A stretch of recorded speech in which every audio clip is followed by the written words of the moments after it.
तो last class में हमने स्प्रिंग ब्लॉक सिस्टम जो है उससे रिलेटेड चीजें लिखी थी और वर्टिकल सर्कुलर मोशन जो है उससे रिलेटेड चीजें लिखी थी। सो स्प्रिंग ब्लॉक सिस्टम जो है उसकी काइनेटिक एनर्जी और पोटेंशियल एनर्जी उसकी भी हम बात करेंगे। So this mass m and this is spring constant k। Spring constant की जो पोटेंशियल एनर्जी का फॉर्मूला हमने डिराइव किया था वो था half kx square, right, where k is spring constant and x is displacement from the mean position। यानी कि अगर ये ब्लॉक इस पोजीशन पर पड़ा हुआ है और यहाँ पर स्प्रिंग, ये जो स्प्रिंग है ये अनस्ट्रेच्ड है, अनस्ट्रेच्ड है, तो उसका मीन पोजीशन बोलते हैं। और अगर आपने इसको एक्सटेंड कर दिया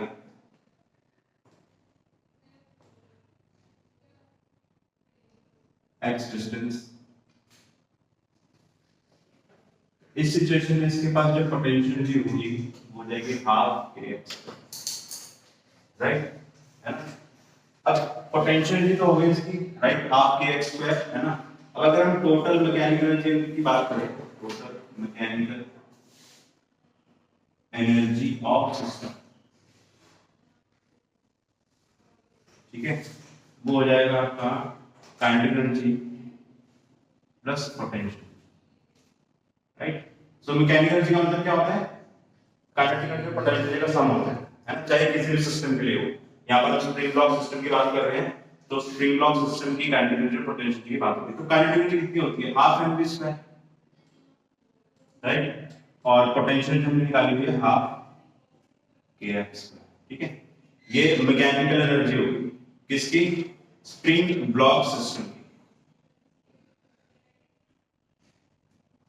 तो अगर यहां पर ये जो ब्लॉक स्प्रिंग ब्लॉक सिस्टम है, अगर ये स्मूथ सरफेस पे है, स्मूथ सरफेस पे है, तो इसका मतलब फ्रिक्शन इज एब्सेंट, है ना। और जो फ्रिक्शन है वो नॉन कंजर्वेटिव फोर्स, राइट। अगर फ्रिक्शन नॉन कंजर्वेटिव फोर्स है तो अगर वो प्रेजेंट होगी तो वो सिस्टम की मैकेनिकल एनर्जी को वेस्ट करती है ना। नॉन कंजर्वेटिव का मतलब क्या होता है कि वो सिस्टम की मैकेनिकल एनर्जी को कंजर्व नहीं करती, इसलिए उसका नाम है नॉन कंजर्वेटिव, है। अगर फ्रिक्शन प्रेजेंट होती तो सिस्टम की मैकेनिकल एनर्जी वेस्ट होती है, लेकिन यहाँ पर प्रेजेंट नहीं है तो क्या होगा, mechanical energy of the system will be conserved, है ना। तो हम लिखेंगे बिकॉज फ्रिक्शन इज एब्सेंट,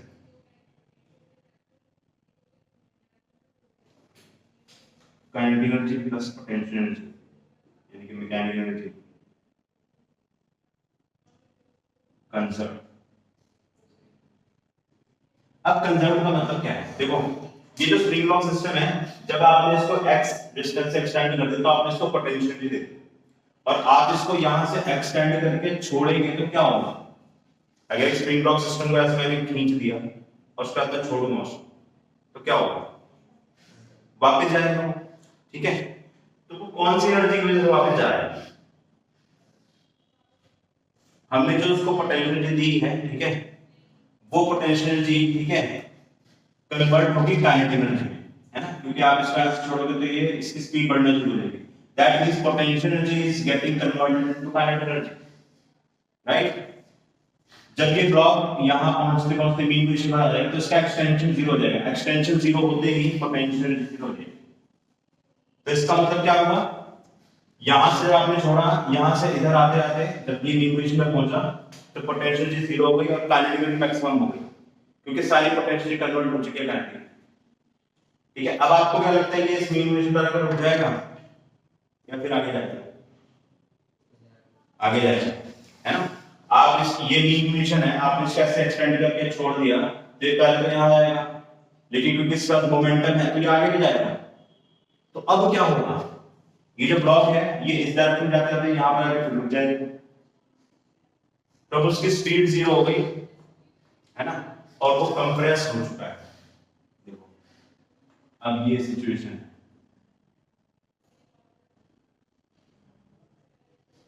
तो दिस इज फर्स्ट सिनेरियो, है ना। यहां से हमने इसको रिलीज किया, फिर ये इस पोजीशन में आया और फिर ये इस पोजीशन में आया, है ना।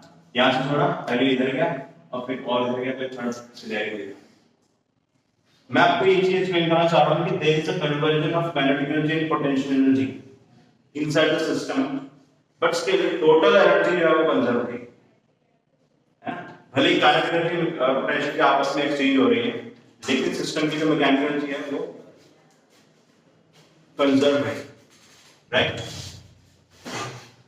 ठीक है, तो अब इससे रिलेटेड ना ग्राफ भी पूछा जाता है। हालांकि ग्राफ जो है एसएचएम में आता है, बट यहाँ पर भी हम इसको डिस्कस कर सकते हैं, है ना? ग्राफ किसका होता है? Kinetic and potential.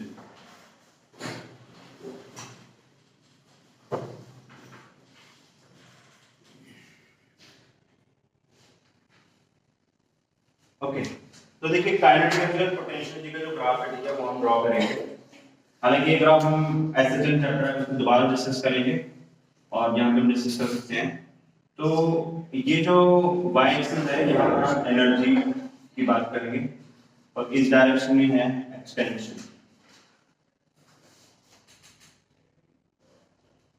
इस डायरेक्शन में क्या होता है? कंप्रेशन।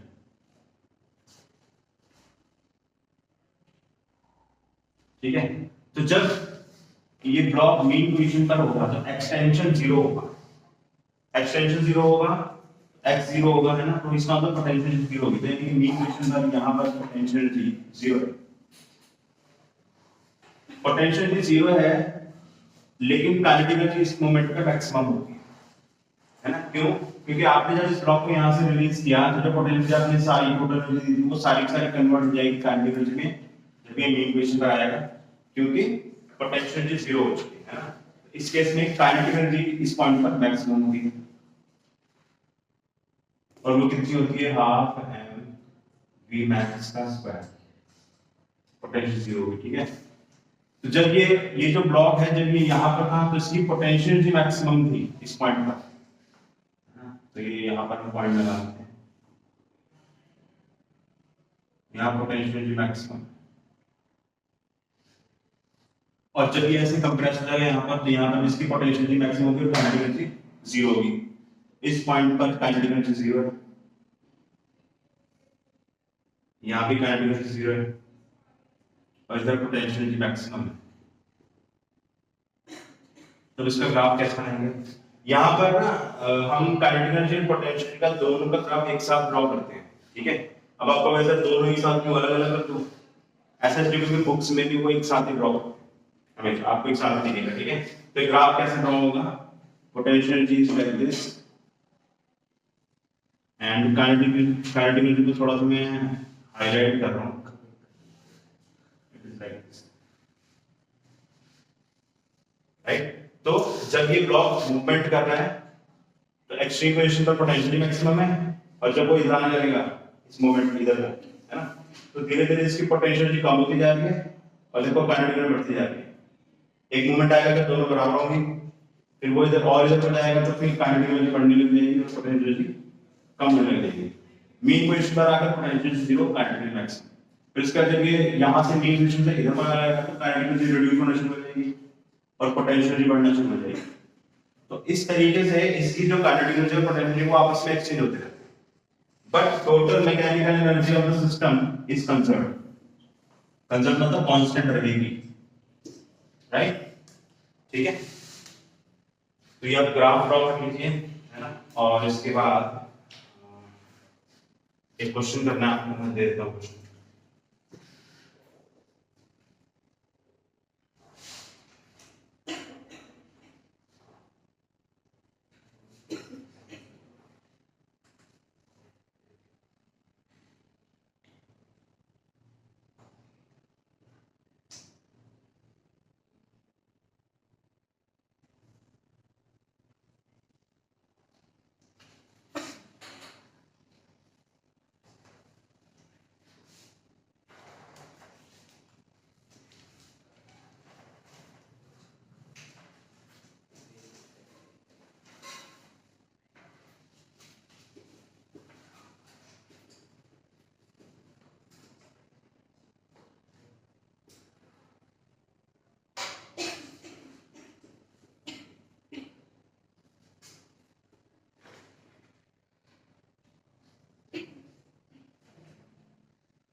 ये क्वेश्चन ट्राई करिए।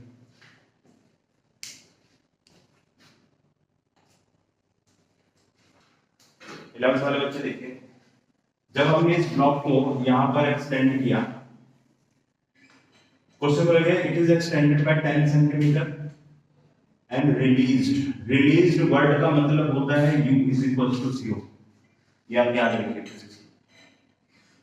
ग्रेजुअली जो वर्ड लिखा है उसका क्या मतलब होता है कि मोशन हो रहा है बट बहुत धीरे धीरे, वेरी वेरी स्लोली, ग्रेजुअली होता है ना। और रिलीज जो होता है उसका मतलब है कि हमने उसको इनिशियल वेलोसिटी नहीं दी। तो फिजिक्स में आप याद रखिए हर वर्ड का एक मीनिंग होता है, टेक्निकल मीनिंग, उसमें डाटा छुपा होता है ना।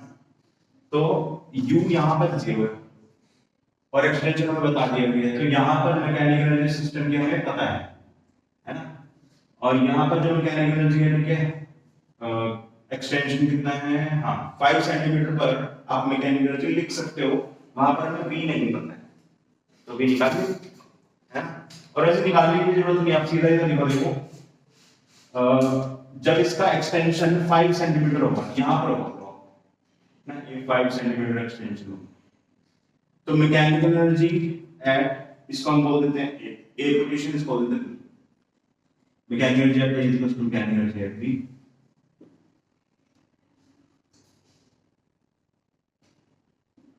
तो बी पॉइंट है ये वाला, यहाँ पर मैकेनिकल एनर्जी कितनी हो जाएगी, हाफ इनटू के की जगह 100 है ना। तो पहले मैं इसको फॉर्मूले में लिख देता हूँ, half K X square plus half M B B square. B point पर वेलोसिटी 0 है तो ये वाला टर्म 0 हो गया है ना।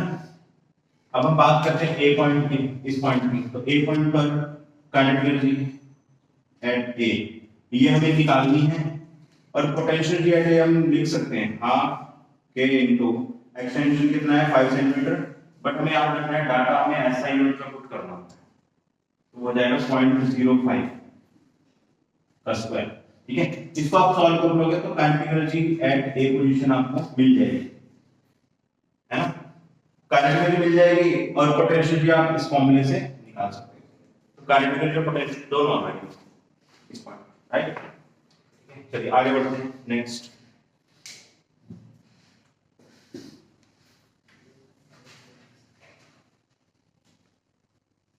This is a very easy question.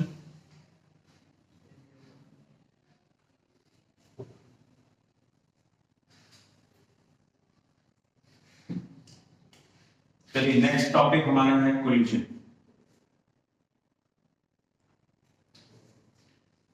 This is the last topic of this chapter. Power भी हमने कर लिया ना, पावर लास्ट क्लास में हो गया, पावर हो गया ना। उसके क्वेश्चन बचे हुए थे, क्वेश्चन करेंगे उस पे, ठीक है। अभी हम कोलिजन स्टार्ट करते हैं। तो सबसे पहले मैं आपसे पूछना चाहूंगा 11th वाले बच्चों से कि कोलिजन का मतलब आप समझते क्या है, what is the meaning of collision.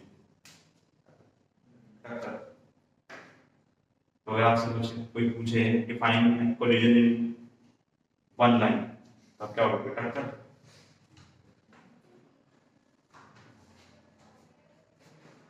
बताओ ऐसे बोलते टक्कर, टेक्निकली क्या होगा, two bodies का interaction. टू बॉडीज का इंटरेक्शन।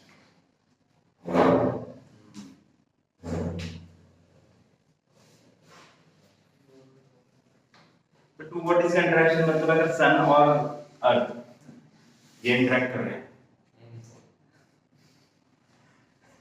तो वो क्या है, two bodies come in contact. तो इसका मतलब ये है कि एक चुंबक जब दूसरे चुंबक को धक्का मारती है, What is the result? आपकी डेफिनेशन नहीं कहता आपकी रिवर्स है। आपके रिवर्स क्यों है, क्योंकि अगर दो चुंबक अगर आकर एक दूसरे को इफेक्ट कर रहे हैं है ना, मान लो सपोज एक मैग्नेट इधर रखी है और एक मैग्नेट आपने स्पीड का इसी तरफ फेंकी, तो रिपल्शन की वजह से वो ये जो मैग्नेट है वो इसको भले टच ना करे, लेकिन रिपल्शन की वजह से इसको भगा देगा, धक्का मारेगा, उसका मोमेंटम देंगे।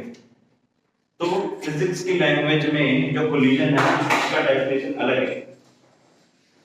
देखो फिजिक्स में ना हर चीज जो है ना वो टेक्निकल टर्म्स के अकॉर्डिंग नहीं की जाती है, क्योंकि टेक्निकली वो चीज गलत नहीं होनी चाहिए, ठीक है। तो कोलिजन का मतलब एक ये होता है कि अगर एक ऑब्जेक्ट के मोमेंटम के चेंज की वजह से दूसरे ऑब्जेक्ट का भी मोमेंटम चेंज हो जाए तो हम इसको कोलिजन बोलते हैं। अब यहाँ पर ना तो कांटेक्ट वर्ड आया है कि भाई वो कांटेक्ट में आए हैं, क्योंकि कोई दो ऑब्जेक्ट का कोलाइड करने के लिए जरूर नहीं कि वो कांटेक्ट में आए, है ना। मैं आपको एग्जांपल देता हूँ, जैसे एक इलेक्ट्रॉन ये और एक इलेक्ट्रॉन ये, इस इलेक्ट्रॉन को आप इसी तरफ फेंकोगे तो क्या होगा, रिपेल करेंगे ना, तो इसका जो मोमेंटम है ठीक है वो भी चेंज होगा। मतलब जब ये दोनों पास पास आएंगे तो रिपल्शन की वजह से इन दोनों का मोमेंटम चेंज होगा। तो when there is a change in momentum of a given body due to the presence of another body's change in momentum, then it is known as collision, right, है ना। तो आपको ये कभी भी नहीं समझना है कि अगर कांटेक्ट होगा तभी कोलिजन होगा, ऐसा कोई जरूरी नहीं है ना। दो मैग्नेट्स अगर आपस में एक दूसरे का मोमेंटम चेंज कर रहे हैं तो इसका कोलाइड कर रहे हैं। दो चार्ज अगर एक दूसरे को रिपेल कर कर मोमेंटम चेंज कर रहे हैं तो भी कोलिजन हो रहा है ना। अगर दो बॉडीज कांटेक्ट में आ रही हैं और उसके वजह से मोमेंटम चेंज तो वो तो कोलिजन है ही, वो तो हमें पता ही है रियल लाइफ, है ना। तो ये सारे केसेस कोलिजन के ही हैं, है ना।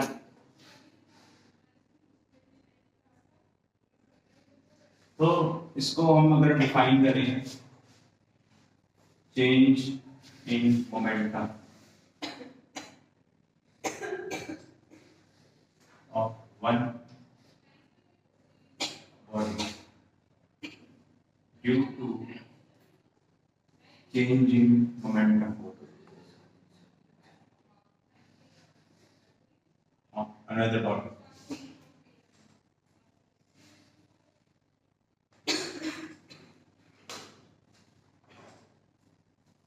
Then we can say there is collision between bodies. एक और एग्जांपल बताता हूँ, जैसे एक कार है, ठीक है, कार इधर से आ रही है और एक कार इधर से आ रही है,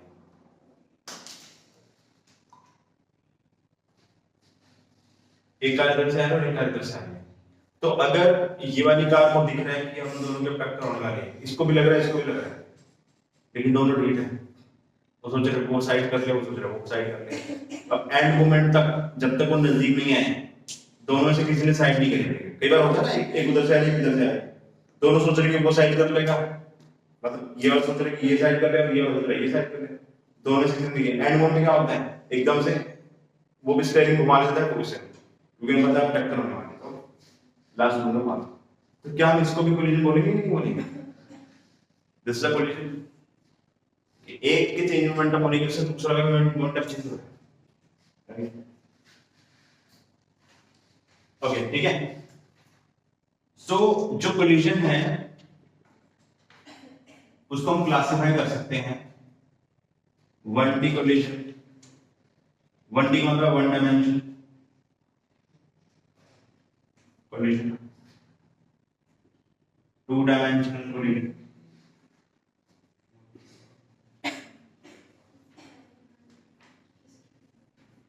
3 डायमेंशनल कोलिजन,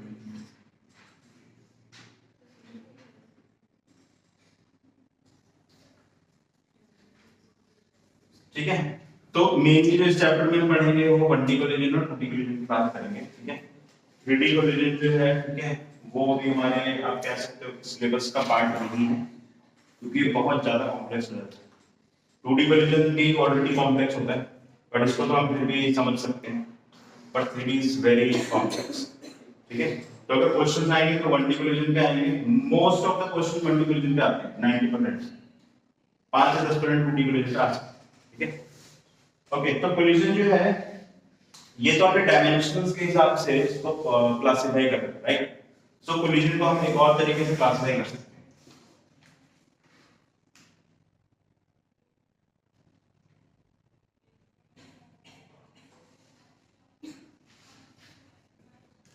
एक होता है परफेक्टली इलास्टिक कोलिजन,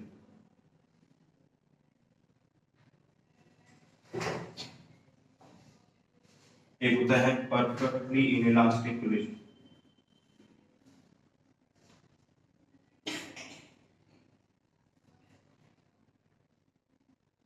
और ये होता है इनइलास्टिक।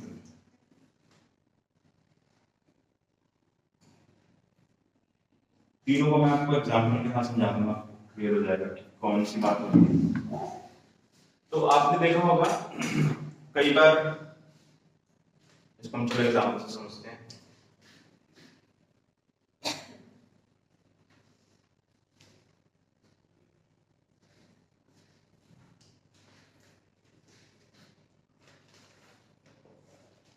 दो बॉल्स हैं, ठीक है, अगर ये कोलाइड कर रही हैं, ठीक है, एक मोमेंट ऐसा आता है कि ये दोनों से डिफॉर्म हो जाती है ना।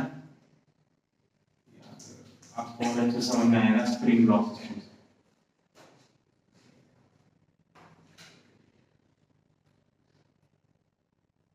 तो कोलिजन एक्चुअली में क्या होता है वो देखिए, इसको हम m1 बोल देते हैं, ये m2 है, ये रेस्ट पे है और ये भी वेलोसिटी है, ठीक है। तो जब ये वाला ब्लॉक इस पे जाकर टक्कर मारेगा, ठीक है, तो क्या होगा, इसका मोमेंटम चेंज होगा, ठीक है। मोमेंटम चेंज क्यों होगा, ये वाला जो m1 ब्लॉक है ये इसके ऊपर फोर्स लगाएगा इधर, फोर्स ड्यू टू 1, और न्यूटन थर्ड लॉ क्या बोलता है, every action has a reaction. तो अगर ये इसके ऊपर फोर्स लगा रहा है तो ये भी इसके ऊपर लगाएगा, न्यूटन थर्ड लॉ, तो वो फोर्स होगी F2, F1 is equal to -1, they are always equal opposite according to Newton's third law, ठीक है। अब जब ये दोनों एक दूसरे को फोर्स लगा रहे हैं तो there can be a little bit of damage or deformation at this surface। दो ऑब्जेक्ट जब टकराती हैं तो उनका डिफॉर्मेशन भी होता है ना, दो बॉल्स अगर टकराएंगी तो उनका जो बॉडी है वो पहले डिफॉर्म होगी, और टक्कर लगने के बाद जब वो अलग हो जाती हैं तो कुछ बॉल्स ऐसी होती है जो वापस अपनी शेप में आ जाती हैं, लेकिन कुछ बॉल जो है वो टक्कर लगने के बाद पिचक जाती है। देखिए आप सबने बचपन में जब खेला होगा बहुत सारे आपने बॉल अलग अलग देखी होंगी, कुछ प्लास्टिक की बॉल है, आप उसको तेजी से दीवार मारो वो पिचक जाएगी, और जो टेनिस बॉल होती है आप उसमें मजे मारते हो पिचकेगी नहीं, वो वापस अपनी शेप में आ जाती है। लेकिन जब उसका कोलिजन हो रहा होता है तब वो डिफॉर्म जरूर होती है, राइट। तो डिफॉर्म होने के बाद वो वापस अपनी शेप पर आ जाएगी या नहीं आएगी, ठीक है। इसके बेसिस पर हम जो कोलिजन है उसको क्लासिफाई कर सकते हैं। परफेक्टली इलास्टिक कोलिजन का मतलब है दोनों का कोलिजन होगा, थोड़ी देर के लिए वो डिफॉर्म होगी और फिर वापस अपनी शेप में आ जाएगी, ठीक है। परफेक्ट इनइलास्टिक का मतलब है दोनों टकराएंगे और वो चिपक जाएंगे। ऐसा होता है ना कई बार, एक वो क्ले होता है, क्ले को आप दीवार में मारो तो क्या होगा, चिपक जाएगी। तो कोई भी दो बॉडीज अगर कोलाइड करे वो चिपक गई तो वो perfectly inelastic collision. Third case, दो बॉडीज टकराई, डिफॉर्म हुई, ठीक है, और जब वो अलग भी हुई तो भी वो पिचकी हुई रहेगी, मान डिफॉर्म नहीं रहेगी, वो अपनी वापस स्टेट में नहीं आ पाए, तो वो आ जाएगा इनइलास्टिक, ठीक है। अब आप सोच रहे हैं ये पिचका पिचकी से कैसे पता लगेगा कि कौन सा कोलिजन है, तो हमें ये नहीं देखना कि कौन कितना पिचक गया है, इसके लिए देखना है। इन सब चीजों के लिए टर्म डिफाइन होती है, that is coefficient of restitution.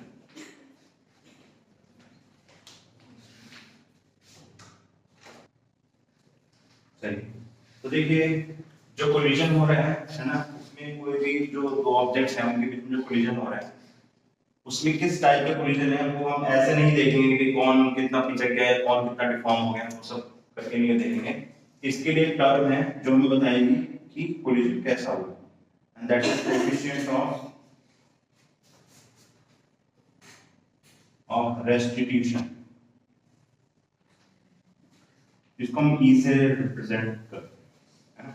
अब कोएफिशिएंट ऑफ रेस्टिट्यूशन जो है, ठीक है, इसकी डेफिनेशन है velocity of separation upon velocity of approach।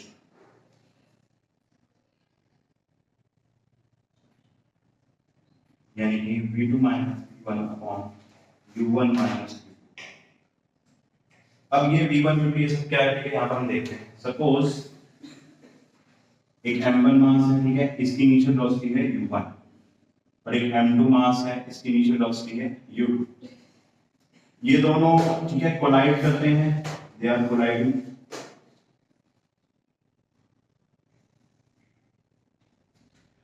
और कोलाइड करने के बाद फिर ये अलग हो जाते हैं, लेकिन कोलिजन के बाद इनकी जो वेलोसिटी है वो चेंज हो चुकी है। इसकी वेलोसिटी हो चुकी है v2, इसकी वेलोसिटी हो चुकी है v1, ये m1 और ये m2। ठीक है, तो कोलिजन किस टाइप का हुआ है वो अगर हमें इनके वेलोसिटीज की वैल्यू पता होगी तो हमें यहां से पता लग जाएगा, है ना। कैसे पता लगेगा? परफेक्टली इनइलास्टिक कोलिजन के लिए e की जो वैल्यू है वो होती है 0। तो यहां पर जब v1 v2 और u1 इम्प्रेसर की वैल्यू पुट करेंगे तो वैल्यू पुट करके e की वैल्यू कोई ना कोई आएगी, उससे हमें पता लगेगा कि कौन सा कोलिजन हो रहा है। अगर e 0 आ रहा है, ठीक है, तो परफेक्टली इनइलास्टिक होगा। अगर e की वैल्यू 1 है तो परफेक्टली इलास्टिक कोलिजन होगा। और अगर इनइलास्टिक कोलिजन है तो e की वैल्यू 1 से कम होगी और 0 से बढ़ेगी, है ना। e की वैल्यू इसके बीच में है तो इनइलास्टिक कोलिजन, राइट। वैसे अगर मैं आपको सही मायने में बताऊं तो इस दुनिया में कोई भी कोलिजन परफेक्टली इलास्टिक नहीं होता है, दिस इज, इसको हम आइडियल कोलिजन भी बोलते हैं।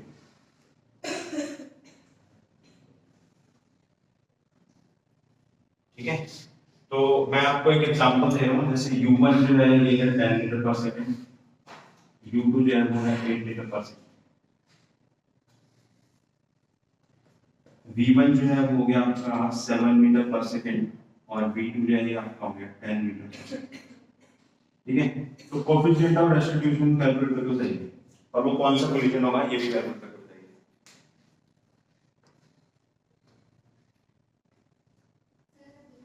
भी कोलिजन वाले क्वेश्चंस होंगे, ठीक है, उसमें आपको एक तो इस फॉर्मूला की जरूरत पड़ेगी कोएफिशिएंट ऑफ रेस्टिट्यूशन, ठीक है। दूसरा आपको जरूरत पड़ेगी कंजर्वेशन ऑफ मोमेंटम, या फिर अगर हम और क्लियरली बोले तो conservation of linear momentum.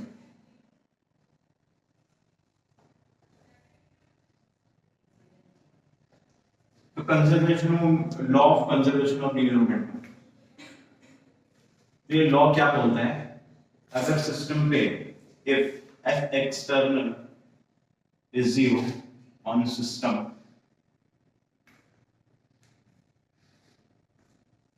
then momentum is conserved।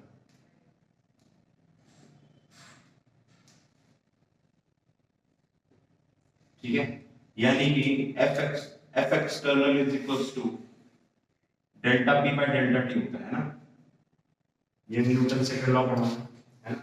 सो अगर f external 0 हो जाए सिस्टम पर तो delta p by delta t 0 हो जाएगा।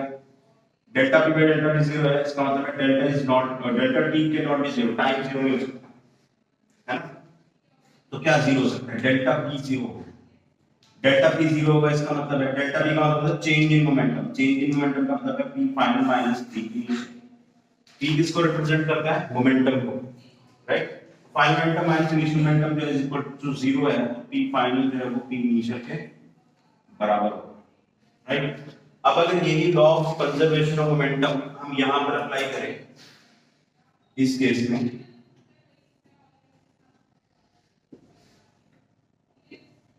है ना, इस केस में अगर हम अप्लाई करें तो कंजर्वेशन ऑफ मोमेंटम का मतलब क्या होगा? टक्कर लगने से पहले जो सिस्टम का मोमेंटम है वो, और टक्कर लगने के बाद जो सिस्टम का मोमेंटम है वो दोनों जो है वो सेम होने चाहिए, है ना। सिस्टम का मोमेंटम मतलब, सिस्टम का मतलब इन दोनों ब्लॉक की बात है, तो सिस्टम मोमेंटम p इनिशियल,